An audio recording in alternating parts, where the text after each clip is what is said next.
የምንጀምረው ራስን በመፈተሽ ነው። ሰልፍ ኤግዛሚኔሽን ራስሽን ማየት ነው። ቁጭ ብለሽ ራስሽን ትመለከቻለሽ፣ ውስጥሽን ትፈትሽዋለሽ፣ ትበረብሪዋለሽ። ሌላ ሰው መጥቶ አይደለም ይበረብርሽ፣ ግን ራሴ ፈቅጄ ራሴን እፈትሸዋለሁ፣ ራሴን እበረብረዋለሁ።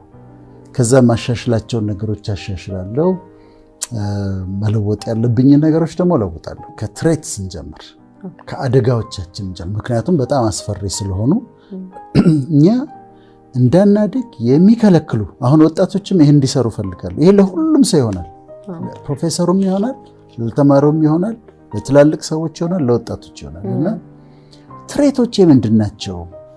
በኔ ህይወት እንዳላድግ የሚከለክሉ አደጋዎች ምንድናቸው ብለው ራሳቸውን እንዲያዩ ፈልጋለሁ። ምሳሌ ልስጥ፣ የራሴ ምሳሌ ልስጥሽ። አሁን ሶሻል ቦታ እንቀመጣለን አይደል? ከዛ ከሰዎች ጋር ስትጫወቺ ለምሳሌ ዋይን ያቀርባሉ። ከዛ ሶሻላይዝ ለማድረግ ብዬ አንድ ብርጭቆ ዋይን ጠጣሁ እንበል። አንድ ብርጭቆ ስደግም ሙዴ ሲቀየር ይታወቀኛል። ትንሽ ጨዋታ ጨምራለሁ፣ መሳቅ ጀምራለሁ፣ ከዛ ሙዚቃ መስማት ፈልጋለሁ ምናምን። ሶስተኛዋን ከደገምኳት የሆነ ችግር ውስጥ ልገባ ከዛ ላላቆም እችላለሁ። ስለዚህ አልኮል ለኔ ምንድነው? ትሬት ነው፣ አደጋ ነው። ምክንያቱም አንድ ቀን ሳት ያልኩኝለት ምጸጸትበትን ነገር ላደርግ እችላለሁ፣ ላጠፋ እችላለሁ። በማግስቱ እንዴት እንደዚህ ያደረኩ እንዴት ተናገርኩ የምለውን ነገር ላደርግ እችላለሁ።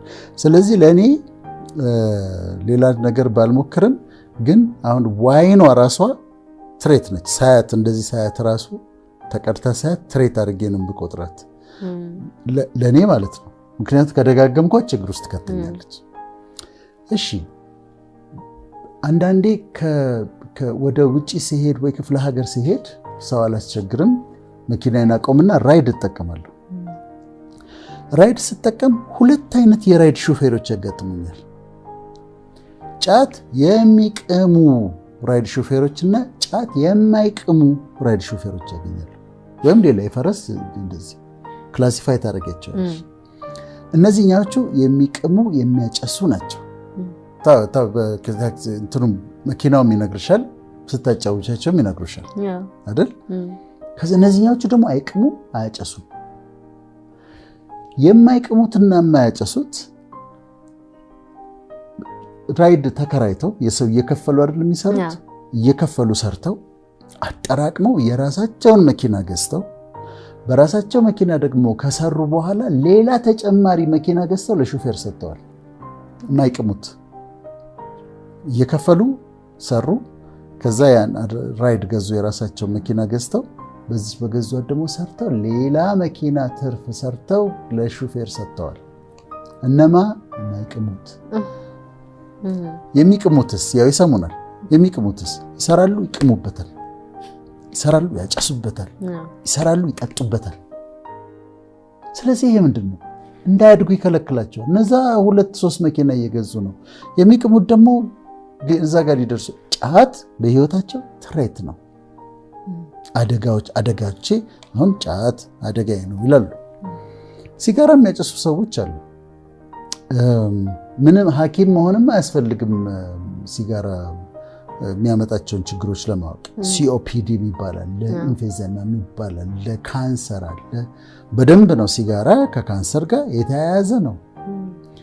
ሲጋራውን እንደምንም ብሎ ቢያቆም ይሻላል ወይስ በካንሰር ተይዞ በኋላ ኬሞቴራፒ፣ ሬዲዬሽን ቴራፒ፣ ሰርጀሪ ስቃዩን ቢያይ ይሻላል?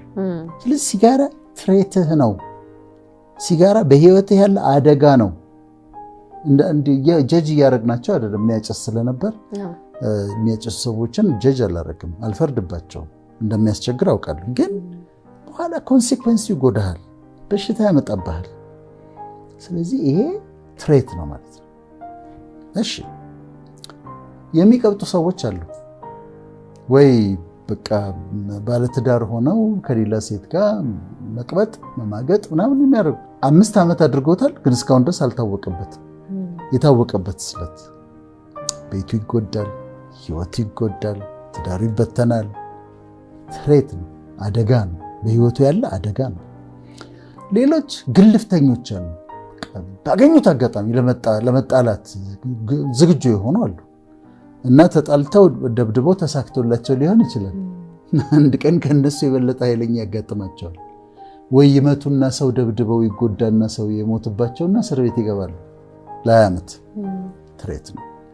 ስለዚህ አሁን እያንዳንዱ ሰው የሚያደርገው ምንድነው? በእኔ ህይወት አደጋ ሊሆኑብኝ የሚችሉ ነገሮች ምንድናቸው? ህይወቴን ሊጎዱ የሚችሉ ነገሮች ምንድናቸው ብለው ይጻፋቸው። ንዴት ያስቸግረኛል፣ ኮራፕሽን ውስጥ ነው ያለሁት፣ አንድ ቀን ችግር ውስጥ ልገባቸው ሊሆን ጉቦ ቀበላለሁ።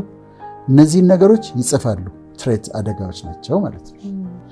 ሁለተኛ ድካሞቼ ምንድናቸው? what are my weaknesses? ዊክነስ የምንላቸው ነገሮች ምንድናቸው ብለው ደግሞ ይጠይቁ። ዊክነሶቻችን ምንድናቸው? ለምሳሌ ስልቹነት፣ እኔም ጋር አለች እሷ። ቶሎ በጣም ይሰለች፣ በጣም ነው የሚሰለች እና አሁን ሲያዩ ራሳቸውን ሲመረምሩ ለምሳሌ በአግሬብልነስ ብቻቸውን ሲሰሩ በጣም ጎበዝ የሆኑ ሰዎች ከሰው ጋር አብረው መስራት ግን የሚቸገሩ አሉ። በጣም ታለንትድ የሆኑ በጣም ጎበዝ የሆኑ ሰዎች ግን ከሰው ጋር ግን አብረሽ እንደዚህ ስሩ ስትያቸው ግን አይችሉም። ከተስማምተው መስራት በቃ ይናቆራሉ ወይ ይጣላሉ ወይ ኢሪታብል ናቸው። ስለዚህ ይሄ ድካሜ ነው ወይ ብለው ይሉ። ከዛ በኢሞሽናል ስታቢሊቲ ደግሞ እናየዋለን። ነጭናጫ ነኝ ወይ ሙዲ ነኝ ወይ? ሰዎች ሙዲ መሆኔን ያውቃሉ። አሁን ደስተኛ ሆኜ ከዛ ደግሞ ወዲያው ተናድጄ ወዲያው ደግሞ ስሜቴ ይቀያየራል ወይ ብለው ደግሞ ይጠይቃሉ። ይሄ ድካሜ ነው? ይሄን ይጠይቃሉ። ዲሲፕሊን ላይ እንዴት ነኝ? አሁን የኔን ድካም እዚህ ጋር ልንገርሽ። ማታ ልክ 3 ሰዓት ሲያልፍ ጭንቅላቴ ይከፈታል፣ በኃይል ይበራል እና በጣም ማንበብ በዛ ሰዓት ወደለው 4 ሰዓት 5 ሰዓት እስከ 6 ሰዓት ልቆይ ይችላል። ግን ጠዋት እንደነሳ ደግሞ በጊዜ መተኛት አለብኝ። በጊዜ ለመተኛት ራሴን አባብዬ ምናምን ነው ወደ አልጋ ወስዶ እና አሁን ይሄ ድካም ነው። ምክንያቱም በጊዜ ሪታየር አድርገሽ በጠዋት መነሳቱ ነው። ስለዚህ ዲሲፕሊኔ እንዴት ነው? መግባት መውጣቴ እንዴት ነው? ዲሲፕሊንድ ነኝ ወይስ ድካም አለብኝ? ጠዋት እስከ 3 ሰዓት ተኛለሁ፣ እስከ 4 ሰዓት ይተኛሉ ወጣቶች። በመግባት መውጣቴ ስነ ስርዓት አለኝ? ይሄን መጠየቅ አለባቸው። ከዛ ደግሞ ኤክስትሮቨርሽን፣ አንዳንዶቻችን በጣም ኢንትሮቨርት ነን፣ ራሳችንን መግለጽ አንችልም። በውስጣችን ሐዘኑንም ንዴቱንም ደስታውንም ውስጣችን ይዘን አስቀምጠን ኢንትሮቨርት ሆነን እናከማቸዋለን። ግን ራሴን መግለጽ ችግር አለብኝ ወይ? እንደዚህ ጓደኞች መካከል ተቀምጠው መናገር ትፈራለች ወይ? ራሷን መግለጽ ትፈራለች? እነዚህን ይጻፏቸው። ኦፕንነስ ቱ ኤክስፒሪየንስ በሚባለው አዳዲስ ነገሮችን ለመሞከር ቸገራለሁ። ሁሌ በለመድኳት መንገድ ነው መሄድ ያለብኝ፣ ሁሌ ስታተስ ኮ ነው መጠበቅ ያለብኝ።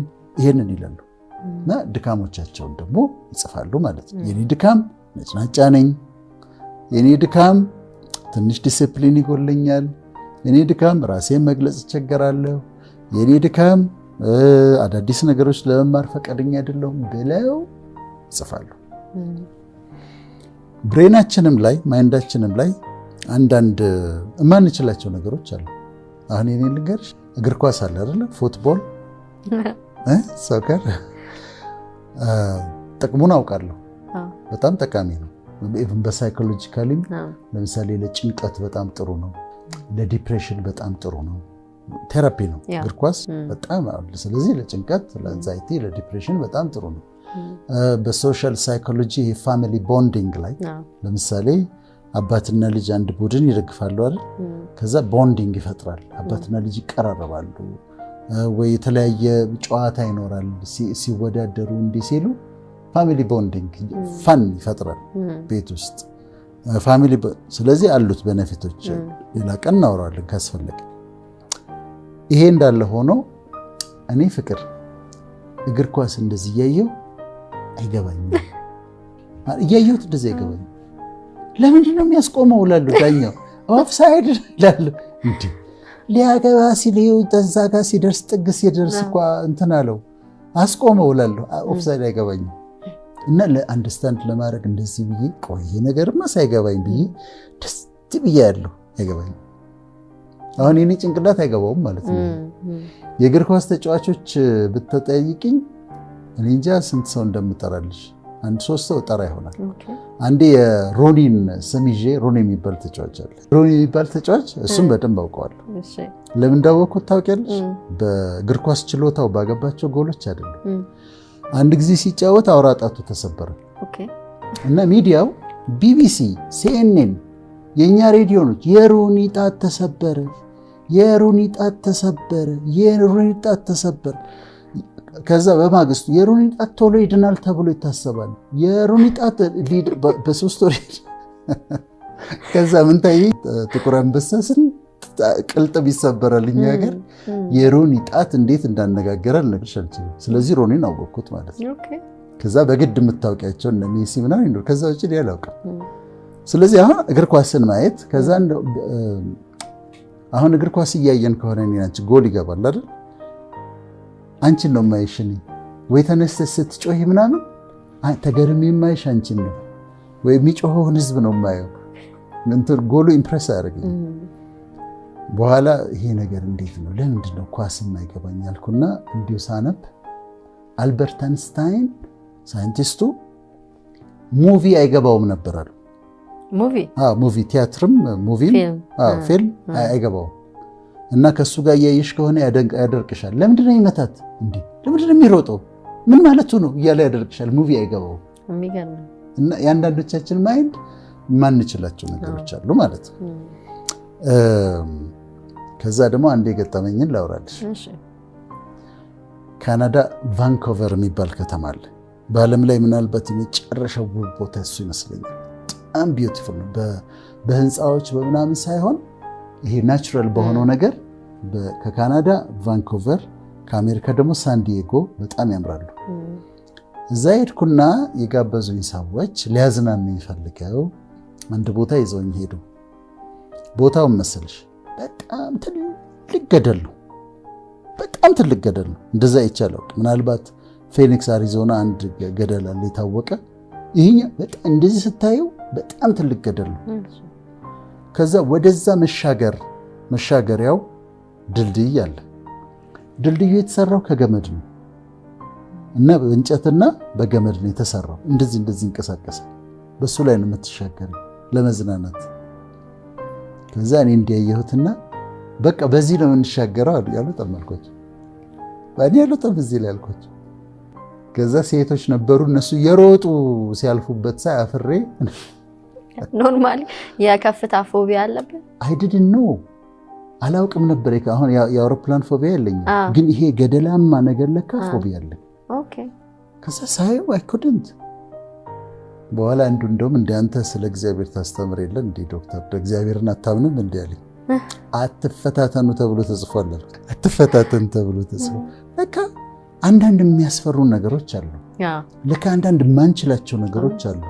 ለካ ማናውቃቸው ፎቢያዎች አሉ። እነዚህ ዊክነሶቻችን ናቸው። አሁን ዊክነሳቸውን ሲጽፉ ቲክቶክ ብዙ አያለው 3 ሰዓት 4 ሰዓት ያያሉ። በጣም ረጅም ሰዓት ማህበራዊ ሚዲያ ላይ ከፌስቡክ ላይ በጣም ጊዜ ያሳልፋል። ዊክነስ ነው ብለሽ ስትጽፊው ድካሜ ብለሽ ስትጽፊው ትደነግጫለሽ። እንዴት ታውቂዋለሽ እኮ ቲክቶክ ላይ በጣም ረጅም ሰዓት አጠፋለሁ ብላ ግን ስትጽፈው 4 ሰዓት አጠፋለሁ ብላ ስትጽፍ ትነቃለች። ችግሯን አወቀችው ማለት ነው።